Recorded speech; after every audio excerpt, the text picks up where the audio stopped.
O C6 Bank sabe que você coloca o coração no seu negócio. Por isso, criou uma conta que bate no seu ritmo. Abra já sua conta PJ grátis. C6 Empresas. É da vida do seu negócio. Conselho de Classe, com Ricardo Henriques.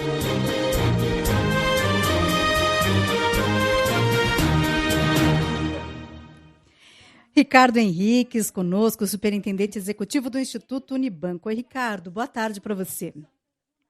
Boa tarde, Tânia. Boa tarde a todos e todos os ouvintes. Bom, vamos aqui com imagem, agora sim, agora o Ricardo com imagem. Bom, vamos falar do veto do presidente, que criou muita repercussão, né? O presidente Bolsonaro vetou a distribuição gratuita de absorvente menstrual para estudantes de baixa renda de escolas públicas, também para mulheres com situação de rua ou de vulnerabilidade, para presidiárias, projeto que tinha sido aprovado no Congresso. Bom, em relação ao tema da educação, é uma questão que tem uma relação com o rendimento escolar das alunas, né, Ricardo? Claro, né? Exatamente, Tânia. Esse projeto ele é muito importante para garantir dignidade para essas pessoas como um todo, mas em particular para as meninas, adolescentes e jovens que estão na escola pública, é fundamental a gente pensar nas implicações dele. Lembrar que é um projeto encabeçado pela deputada Maria Arraes, de Pernambuco, mas com mais de 30 deputadas e deputados de diversos países espalhados pelo Brasil como um todo. Tá? E esse veto mostra uma certa falta de sensibilidade, enorme, eu acho, falta de sensibilidade para o governo federal. Reflete um pouco de um misto de desumanidade, né? Só para a gente lembrar daquele da distribuição da água potável para populações indígenas no auge da pandemia, também com uma certa omissão e indiferença, né? Sobretudo num período de tamanha crise, como a gente está vendo, vetar, fazer uma escolha entre segurança alimentar e absorvente. Tá? Mas eu queria trazer alguns destaques para a questão específica da educação. Tá? Desde 2014, a ONU considera que a higiene menstrual é um direito, tá? Uma questão de saúde pública e direitos humanos, e um direito fundamental para a educação. Tem um relatório da Unicef, que é o Fundo das Nações Unidas para a Infância, com a UNFPA, que é o Fundo das Populações das Nações Unidas, que mostra que quase 90% das meninas brasileiras passam de 3 a 7 anos da vida escolar menstruando. Tá? E a gente precisa ter agendas para isso.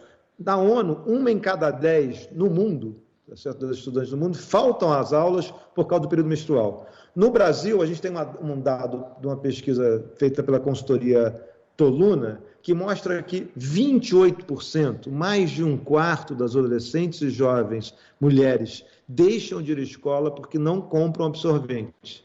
Desses 28%, quase metade esconde o motivo da falta disso, que foi a falta de absorvente, e 45% acreditam que a ausência das escolas prejudicou negativamente a aprendizagem. Tem vários estudos, Tânia, que indicam que até 45 dias de aula por ano letivo deixam de ser frequentados por causa dessa questão. Lembra que a gente tem 200 dias de aula. Imagina, Tânia, o que seria uma profissional faltar ao trabalho porque está menstruada e faltar durante todos os meses. Não Como é que a gente pode pensar isso? É um absurdo. Tá? E os riscos são gigantescos, de acordo com esse relatório da Unicef e da UNFPA. O risco do manejo, digamos, manejo inadequado da menstruação, risco de alergia, risco de irritação, de infecções genitais e até uma coisa que eu não sabia, que se denomina síndrome de choque tóxico, que pode, inclusive, levar à morte. Sem falar dos danos psicológicos, na questão da saúde mental, insegurança, estresse, sei lá, queda de autoestima, perda de sono, redução de sociabilização, diminuição da concentração por os estudos. Né? Então, todos esses dados deixam claro a importância de distribuição gratuita de absorventes para as meninas, sobretudo para as meninas, evidentemente para as meninas mais pobres da população de unidade escolar. É um absurdo essa ausência do Ministério da Educação, a ausência do governo federal como um todo, mas felizmente a gente já tem indicações na esfera subnacional. 12 estados e o Distrito Federal já lançaram programas nessa direção. Cito alguns exemplos aqui. O Maranhão anunciou em maio desse ano distribuição mensal de absorventes para estudantes. O Ceará ofereceu isenção de ICMS e vai começar um programa de distribuição de absorvente. Pernambuco lançou um programa também de distribuição e orientação para as meninas. Rio de Janeiro, no ano passado, incluiu absorvente na cesta básica. Então, a gente tem um montão de iniciativas espalhadas, mas não podemos deixar isso na mão dos municípios e dos estados. Sim. Acho que a gente precisa, como sociedade, lutar para a queda desse veto, para que a gente tenha uma política nacional de combate ao que se chama pobreza menstrual, que ofereça para as adolescentes, para os jovens estudantes de baixa renda, esse item tão essencial. A gente não pode fazer com que a questão menstrual impeça o acesso à escola.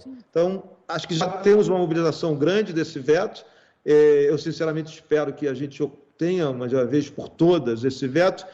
E a gente precisa entender, ouvintes e Tânia, e acho que a gente tem falado disso em outras colunas, que política de saúde, política de assistência social, política de redução de pobreza conversam diretamente com as políticas educacionais e geram impacto nos estudantes. Educação é isso, cuidar de todas as dimensões relevantes para o bem-estar dos estudantes e garantir as condições minimamente equânimes de estudo, independente de gênero, de raça ou de CEP. A insensibilidade desse veto expressa uma falta de compreensão dessa complexidade que é produzir educação pública de qualidade, sobretudo numa sociedade tão desigual como a brasileira. Pois é. E aí, nesse caso, reforça também a desigualdade de gênero, né? Pois é, um tema... E também a desigualdade de gênero. É terrível. Eu acho que a... Não, pode falar, desculpa. Fala, Tânia. Não, pode falar. Não, mas que a gente está vendo uma coisa que é muito assustadora, que tem essa expressão na escola pública, mas é como se tivesse uma certa repulsa pelos mais pobres, uma certa compulsão à destruição, como se fosse um momento que marca esse governo federal. A gente precisa enfrentar isso. Precisamos. Ricardo Henriques, muito obrigada, Ricardo. Até a próxima. Obrigado, Tânia. Valeu. Boa tarde a todas e todos. Ricardo Henriques, que é superintendente executivo do Instituto Unibanco.